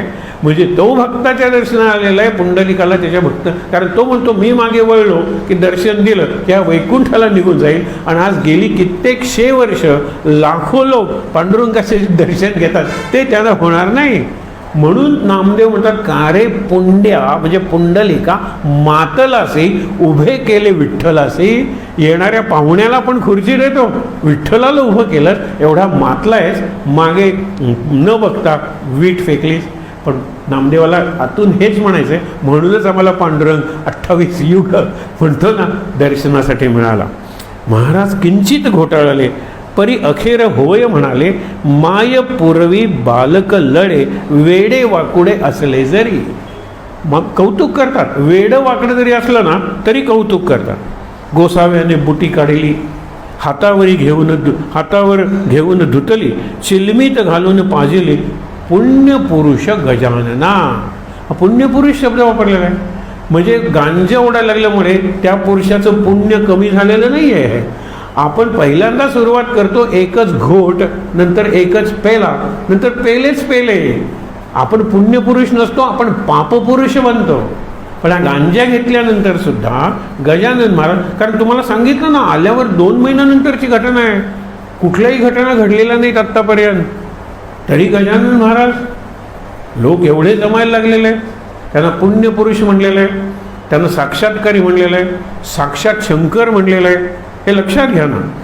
ऐसी गांजाची पडली प्रथा, ते ठाई तत्वता परी व्यसनाधीनता.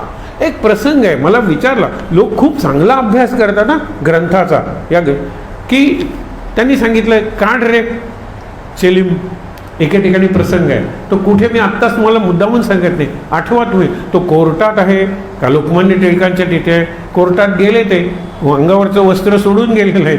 आणि ते न्यायाधीश म्हणले की खटला चालवायची गरज नाही आहे, कारण जो खटला आहे की हे दिगंबर अवस्थेत सगळीकडे चालतात, बायकांच्या डब्यात जाऊन रेल्वेत बसतात, हा खटला आहे. आणि ते तसेच गेलेले आहेत. आणि ते गेल्यानंतर तिथे ते म्हणतात, हे काढ रे चिलीम. त्यावेळेला जज्जाच्या लक्षात येतं याला देहभानच नाही आहे. आपण कोर्टात आहोत, आपल्या अंगावर वस्त्र नाही आहे, समोर बसलेला न्यायाधीश आहे, त्याला मान द्यायला पाहिजे. याला देहभानच नाही, याला जगभान नाही आहे, जगाच्या रीतीभाती याला माहीत नाही. याला काय शिक्षा करणार आपण? व्यसनाधीन नाही आहेत ते, लक्षात ठेवा. त्यांनी सांगितलं जज असला म्हणून काय जाय काढ चिलीम. व्यसनाधीनता नाही आहे. म्हणून व्यसनाधीनता नच आली समर्थाते. तुकाई महाराजांचं तसंच आहे की त्यांनी स्वतः केली होती, व्यसनाधीन झाले नाहीत तुकाई महाराज. आणि आपली शिष्याला आपला एक भाग वारसा म्हणून त्यांनी काही चिलीम दिलेली नाही आहे. पुढे बघा आता गजानन महाराजांचा अधिकार काय आहे, हा एक शेवटचा विषय आज. पद्मपत्राची परी ते अलिप्त होते निर्धारी. इतकं सगळं घडत होतं, लोक येत होते, प्रसिद्धी होत होती, काशीत प्रसिद्धी झालेली होती. लोकांची व्यसनं ते स्वीकारत होते. मग व्यसनाचा दुसरा अर्थ संकट आहे, हे लक्षात ठेवा. मग तुमची संकट मी माझ्यावर घेतो. ताप येतोय ना, आणि उद्या महत्त्वाचा प्रसंग आहे ना जीवनातला, मी घेतो तुझा ताप. सगळे संतांच्या जीवनात प्रसंग आहे. महाराजांच्या ह्याच्यात तर कणाची आहे, त्यांना पांघरून लागायचं. आत्ता बरे होते महाराज, आत्ता काय झालं? महाराज बोलतात एकदम फोड आले सगळीकडे. महाराज म्हणायचे थांबा, योग्य वेळी कळेल. महाराज बसलेले आहेत, पाय सुजलेले आहेत. ते म्हणाले पाय कशाने सुजले? नाही नाही नाही, हे तुमच्या वैद्यकीय उपचाराने होणार नाही आहे, लवकरच तुम्हाला कळेल. काही दिवसांनी एक बाई येते, रडत येते, आनंदाचे अश्रू असतात ते. महाराज, काही दिवसापूर्वी निर्दोष असलेल्या माझ्या मुलाला पोलिसांनी नेलं, कोर्टात खटला झाला. मी तुमच्या पादुका पाण्यात घातल्या. ज्या क्षणी तिने पाण्यात घातल्या त्या क्षणी यांचे पाय सुजले, आणि आता तो निर्दोष सुटला म्हणून मी आलेले आहे. पादुका बाहेर काढल्या, पूजा काढली, महाराजांच्या पायावरची सूज गेली. हे आता समजण्यासारखं आहे. हे असं का घडतं वगैरे सोडून द्या ना हा प्रसंग. हे प्रत्येक वेळेला कॉज अँड इफेक्ट, जी गोष्ट तर्काच्या पलीकडची आहे, कॉज अँड इफेक्टच्या पलीकडची आहे, तिथे प्रत्येक ठिकाणी कॉज अँड इफेक्ट कशाला? सोडून द्या. गजानन महाराजांचं चरित्र त्याच्यापेक्षा कितीतरी मोठं आहे. त्यांनी घडलेल्या व्यक्ती लक्षात घ्या ना. दासगणू ही त्यांनी जी घडवलेली व्यक्ती आहे, एक दर्शनात त्यांनी घडवलेली आहे. साईबाबांनी सांगितलं, पांगारकर म्हणतात चरित्र लिहा. चरित्र लिहून घेतलं आपलं. दासगणू अमर नाही झाले. त्या चरित्रावर त्यांना प्रवचनं आणि कीर्तनं करायला सांगितली, उघड्या अंगानं करायला सांगितले. पहिलं कीर्तन अगदी त्यांनी बाराबंदी घालून आणि पगडी घालून असं केलं होतं. साईबाबा म्हणाले, इकडे कुणाचं करतोयस कीर्तन? ज्यांच्या अंगावर वस्त्र नाही त्यांची कीर्तन घालणं, तू एवढी वस्त्र, उघड्या अंगानं कीर्तन कर. तेव्हापासून दासगणूंनी फक्त हे धोतर घालायचं आणि वरून उपरणं, बाकी काही नाही. त्यांचे जे शिष्य होते, वरदानंद भारती म्हणून फार मोठी व्यक्ती होती, अनंतराव आठवले, पुण्याच्या आयुर्वेद कॉलेजचे प्रिन्सिपल, एवढे शिकलेले, पण त्यांचे शिष्य उघड्या अंगाने करायचे. केवढा अधिकार महाभारत रामायण वगैरे सगळ्या ग्रंथांवर त्यांनी पुस्तकं लिहिलेली आहेत, ग्रंथ लिहिलेले आहेत. पण ते काय म्हणतात की माझे गुरु कोण आहेत? दासगणू महाराज. ते तर विद्वानच होते. त्यांनी जवळजवळ 1,00,000 म्हणजे 95,000पेक्षा जास्त एवढी रचना केलेली आहे, श्लोक आणि ओव्यांची. 1,00,000 एवढी दासगणू म्हणते. पण त्यांचे गुरु कोण? गजानन महाराज किंवा साईबाबा. ते कुठे शिकलेले होते? शिकण्याचा, ज्ञानाचा गुरुत्वाशी संबंध नाही आहे. गुरुत्व ही आतून येणारी शक्ती आहे, आणि ती शक्ती व्यक्तीला स्वतःसारखी बनवून टाकण्या इतकी प्रभावी आहे. स्वतःचे आपणासारखे तात्काळ बनविते, हे लक्षात ठेवा. आता एक गजाननांचा अधिकार वाचून थांबूया. पद्मपत्राची परी ते अलिप्त होते निर्धारी, नये कोणास त्यांची सरी, खरेच अति थोरते. दुसऱ्यांना त्यांची उपमा देता येणार नाही, किंवा दुसऱ्यांची उपमा त्यांना देता येणार नाही, ते खूप थोर होते. वेदाक्षर वेद रुचा अस्खलित, वेदातल्या रुचा म्हणणं आणि आघात सांगितलेलं आहे की उदात्त अनुदात्त स्वरांसहित, वर खाली वर खाली वर खाली, ओम गणानाम त्वा, आपण जे म्हणतो ना अशा पद्धतीने ते म्हणत होते. म्हणजे ते शिकलेले आहेत, त्याच्यावर त्यांचं प्रभुत्व आहे, ते त्यांचं पाठ आहे. आपल्याला वरवर हा वेडा वाटतो, वरवर हा विवस्त्र नागडा फिरतो सगळीकडे असं वाटतं. वरवर हा अंघोळ केली केली नाही नाही, जेवला जेवला नाही नाही, झोपला नाही नाही, हे कसलं जीवन आहे? ते भणंग जीवन आहे. पण वेद रुचा म्हणताना अस्खलित अनुदात्त स्वरास, उदात्त अनुदात्त स्वरासहित, कधी म्हणाव्या मुखी सत्य, कधी त्यांचे नाव नसे, कधी इतकं अशुद्ध बोलायचे, यांना संस्कृत येतं आणि हे वेदांच्या रुचा म्हणतात. हेच सगळ्यात महत्त्वाचं आहे. वेदाक्षरे पडता श्रवणी, साशंक व्हावे वैदिकाने. वैदिक म्हणजे वेदांवर प्रभुत्व असलेल्या लोकांना शंका वाटावी, अरे हा आहे कोण?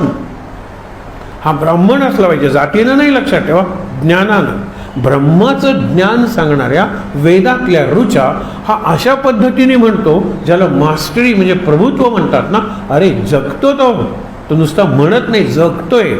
म्हणून काय सांगितले, याच एका अनुमानी गजानन होते ब्राह्मण. जात वगैरे कन्फ्यूज करू नका. ब्रह्मज्ञान मिळवलेलं आहे, त्याच्या प्रयत्नात त्याला ब्राह्मण म्हणलेलं आहे. पुढे बघा, कधी गवया समान, कधी गवई गायक, अन्य अन्य रागातून एकाच पदाते गाऊन दाखवावे निजलिले. एकच पद निरनिळ्या रागात म्हणायचे. चंदन चावल बेलकी पतिया प्रेम भारी या पदा ठाया ते आनंदात येऊन या वरच्या वरी म्हणावे. आणि शेवटी गण गण गणात हा त्यांचा मंत्र होता. कधी गणगणाचे भजन, कधी धरावे नुसते मौन, कधी राहावे पडून शय्येवरी निचेष्टित म्हणजे निश्चित, कधी वागावे पिशावरी, कधी भटकावे कातारी, कातारी म्हणजे अरण्यात रानात, कधी शिरावे जाऊन घरी एखाद्याच्या उचित. कधी दारात असायचे, कधी घरात असायचे, कधी बाजारात असायचे, कधी रानात असायचे, एखादा बाण घुसावा तसे कोणाच्या तरी घरी जायचे. पण प्रत्येक ठिकाणी त्यांचं स्वागत होतं, प्रत्येक ठिकाणी त्यांच्या भोवती ते वलय होतं. आता चंदन चावल बेलकी पतिया हे कुणाचं गीत असेल? मीरेचं गीत आहे, लक्षात ठेवा. आणि मीरेने केलेलं शंकराचं गीत आहे. मी फक्त वाचून दाखवतो आणि थांबतो. भोलेनाथ हे दिगंबर, बरोबर यानं लागू पडतं. भोलेनाथ हे दिगंबर दुख मेरा हरो रे, चंदन चावल बेलकी पतिया शिवजी के माथे धरो रे. गंध लावा, अक्षता टाका आणि बेलाचं पान शिवजी के माथे धरो रे. अगर म्हणजे अष्टगंध वगैरे. अगर चंदन भस्म चढ़ाऊ शिवजी के पैया पड़ो रे, नंदी जो ऊपर स्वार भये रामा, माथे में गंगा धरो रे. गंगा धरलेली आहे पण भये रामा, राम राम राम राम म्हणून स्वतः रामच झाले. रमे रामे मनोरमे, हे विचार करा. शिवशंकर को तीन नेत्र अद्भुत रूप धरो रे, अर्धांग गौरी पुत्र गजानन चंद्रमा माथे धरो रे. आसन डाल सिंहासन बैठे, कुठले तरी फांदीवर किंवा याच्यावर बसलेले म्हणजे पानं वगैरे घालून. आसन डाल सिंहासन म्हणजे आसन असं घातले, सिंहासनावर बसले. शांती समाधी धरो रे, कांचन थाली कपूर की बाती, शिवजी की आरती करो रे. मीरा के प्रभु गिरिधर नागर, चरणों में शिष्य धरो रे. चंदन चावल बेल की पतिया, शिवजी के माथे धरो रे. हे जे गीत आहे कोणाचं? मेरेचं. मुद्दामून वाचून दाखवलं कारण कधी कधी काय असतं की आपल्याला एखादा संदर्भ मिळाला की बरं वाटतं. चंदन चावल बेल, अरे शंकराची पूजा आहे आणि हे साक्षात शंकर आहे ते म्हणतात. आपण तल्लीन होऊन निदान एवढं म्हणायला काय हरकत. नंतर मंत्र गण गण गणात बोते, निरनिराळी रूप या मंत्राचे सांगितले जातात.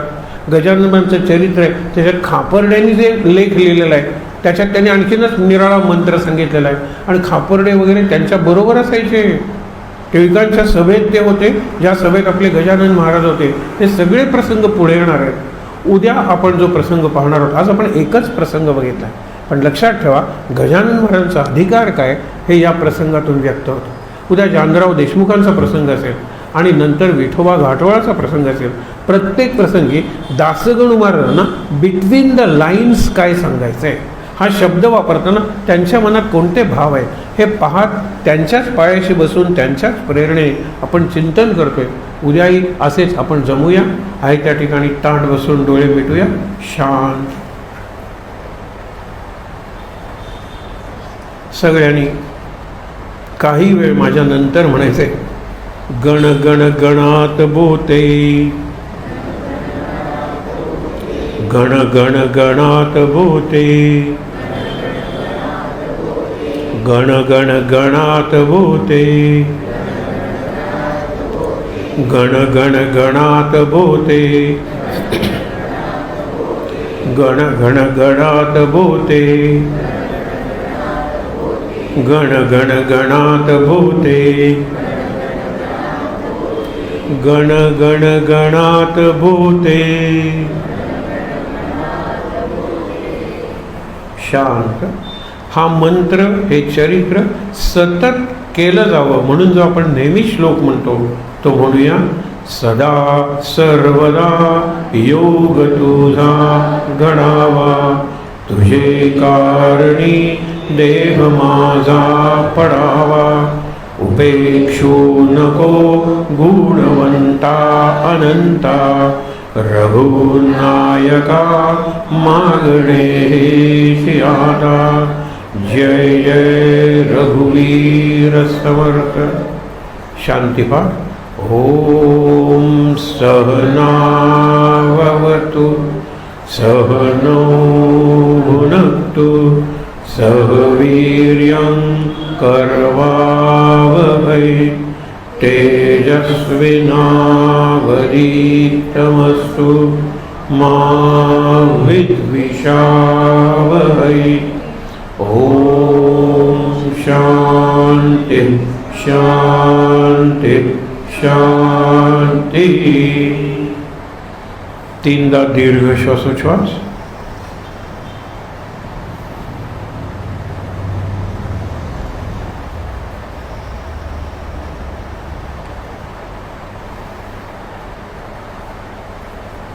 हातावर हात सोडून हे चेहऱ्यावर डोळ्यांवर चोळूया.